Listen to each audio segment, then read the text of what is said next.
Hi book lovers, welcome back to my channel. I am kind of terrible at making monthly TBRs because I just don't follow them as much as I want to, and I'm such a mood reader, but I did want to try something a little different. Like, instead of making monthly TBRs, I would make quarterly TBRs. So this video is going to be my TBR for spring, even though we are midway through April, but whatever. I'm not going to make this TBR too long or anything because I don't want to feel bad if I don't read a majority of it, but I do have some books that I really want to get to in the next few months, as well as some arcs that I'm excited about. And I'm also going to include some sequels, ones that have already released and ones that are releasing this spring. I'm also open to suggestions, of course. If there are any books that you want me to try, let me know. Just comment or DM me on Instagram. So let's just jump into it. This is my spring TBR for 2022. First up, I'm going to talk about some arcs that I recently got that I am 100% going to try to get to in the next few months. At the top of this list is one of my most anticipated reads of 2022.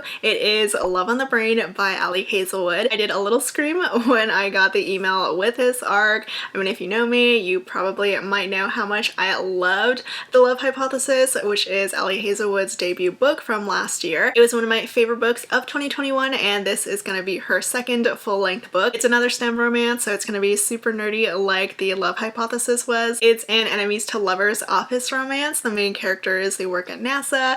They're leads for this neuroengineering project. They don't like each other though. They're arch enemies, which means they don't like being co-leads for this project. It sounds like so much fun, so adorable. I mean, I have it downloaded on my Kindle right now. I keep eyeing it and everything, but I might just hold off a little bit longer because I do have some other books to get through. But I will pretty much read anything from Ali Hazelwood after how much I freaking loved The Love Hypothesis. Also on my Kindle is Grace Under Fire by Julie Garwood. This is her romantic suspense. It's book 14 in her Buchanan Renard series, and it's been 5 years since book 13 released, so it's been a long time coming, but Queen Julie Garwood is back. This book is about a heroine who goes to Scotland to receive an inheritance. The hero is a Navy SEAL who pretty much appoints himself as her bodyguard because she finds herself in this crazy situation where she finds a wounded man and his shooter tries to kill them both, and then she ends up killing that shooter. The romance is enemies to lovers here, and I can't freaking wait. I do love Julie Garwood's historicals, but I have read one of her contemporaries, one of her romantic suspenses,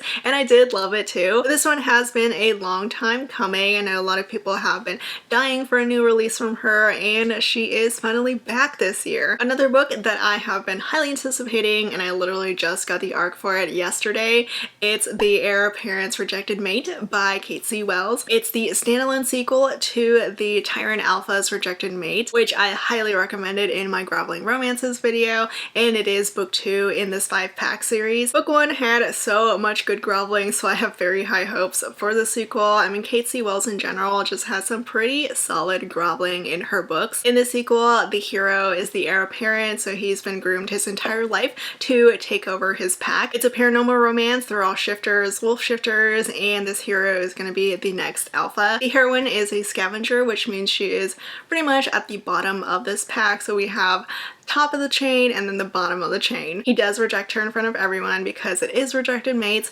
and there's also a surprise pregnancy. So it's going to be a very dramatic surprise pregnancy, a paranormal romance, which I'm very here for. I'm expecting a lot of good groveling from the hero and for the heroine to make him work his butt off for her. My next arc on my TBR is one that I actually started reading yesterday. It is Something Wilder by Christina Lauren. It's their upcoming book out next month, and it does sound really fun. It's about treasure hunting, but I will admit I'm mostly intrigued by this because of the second chance romance. Like, Christina Lauren wrote one of my top favorite second chance romances in Love in Other Words. I will say they kind of failed in Twice in a Blue Moon, but I still do have high hopes for this one, and I've been enjoying it so far. It's set out in the country in Utah, which is where the heroine guides tourists on treasure hunts. The main characters reunite after breaking up over 10 years ago, which is when he broke her heart. I'm a little bit over 100 2 pages in so far, but it is really sweet so far. Another arc I was very excited to get was My Killer Vacation by Tessa Bailey. This one's on my TBR because it's Tessa Bailey and I pretty much read everything from her. It's a cozy mystery romance. I've never read one before, I don't think, but I'm here for it because Tessa Bailey is writing it and I know she can always deliver steam in her books. It's about an elementary school teacher who goes on vacation and finds a dead body at her vacation house. And then the bounty hunter hero shows up and the two of them team up together to form this mystery solving duo. It does sound absolutely amazing and I love Tessa Bailey, so I will probably end up loving it. Also, the cover is made by my friend Genevieve, who did make my new YouTube banner, just in case anyone is curious, but I love this for her. And then the next arc on my TBR for the next few months, at least for now, if I don't get anything good in April or May, it is A Game of Retribution by Scarlett St. Clair. This one is the second book in the Hades Saga series, which is pretty much a retelling of the Hades Persephone series, just told in Hades, the hero's point of view. This is book 2, so it's a retelling of book 2 in the other series. I have been loving Hades' point of view. I mean, I love that we get so much more background to him and to his underworld than we got in the original series. And also, it's been a little while since I last caught up on the Hades and Persephone series, so reading this series has almost been like reading new content, which I can't lie is great. And then for some sequels on my spring TBR, this one is one that I'm 100% reading on the date that it releases. It's out in May and it's The Company of Fiends by Catherine Moon. This is book 2 in her Tempting Monster series, which is her paranormal reverse harem romance series. I loved book 1, which was A Lady of Rooksbury Manor. That one was fantastic and I have been dying for more monster romances from this author. I will say I don't know much about this book though, but I'm reading it because it's Catherine Moon. It's set in the theater and the heroine is one of the monstrous performers. Also on my list is For Aunties and a Wedding by Jessie Q. Sutanto. This is a sequel to Ballet for Aunties, which I loved last year. That was another favorite of 2021. It was so funny and such a great rom-com. Like, these aunties are absolutely ridiculous, but I love them. The sequel is about the same heroine from book 1, except she's getting married this time. She's marrying her college ex who she reunited with in book 1, but obviously things don't go quite as she planned because she finds out that her wedding photographer might be an assassin. So that's gonna be intriguing and I'm just so ready for more over-the-top ridiculousness from these characters and from these aunties. These next 2 sequels are books 2 and 3 in the Compass series by Brittany C. Cherry. I recently read book 1 in audio, which was Southern Storms, and really liked it. And luckily my library also got the next 2 sequels. They got them in audio, so they're on my TBR. I already borrowed book 2, which is Eastern Lights, and I have a hold on book 3, which is Western Waves. In book 2, the main characters have this one-night stand and they don't see each other again for 2 years until she has to go interview him to become the senior editor at her magazine. And she has to interview him specifically because, of course, he is New York's finest bachelor. Book 3 has an arranged marriage. It sounds like it's enemies to lovers and there's this will that forces them to get married for some reason. These last 2 sequels, I'm not 100% I'll be able to get to them just because they're giant fantasy sequels. One of them is the new Sarah J. Maas. I still haven't read it yet. It's House of Sky and Breath, which is book 2 in her Crescent City series. I actually was not a big fan of book 1. I gave it like 3 stars, so I'm not like that excited to read the sequel, but I'll eventually get to it. Maybe if I put it on this TBR, I'll hold myself accountable and finally read it. And the other fantasy sequel is The War of Two Queens by Jennifer L. Armentrout. I actually kind of started it when I first got this early copy, but I just never got back to it. It was really slow in the beginning, which is exactly how I feel each time I read one of the books in this world. But I will say I am more likely to read this one over Sarah J. Maas because I have the actual paperback. And I do like the Blood and Ash series a lot more than Crescent City so far.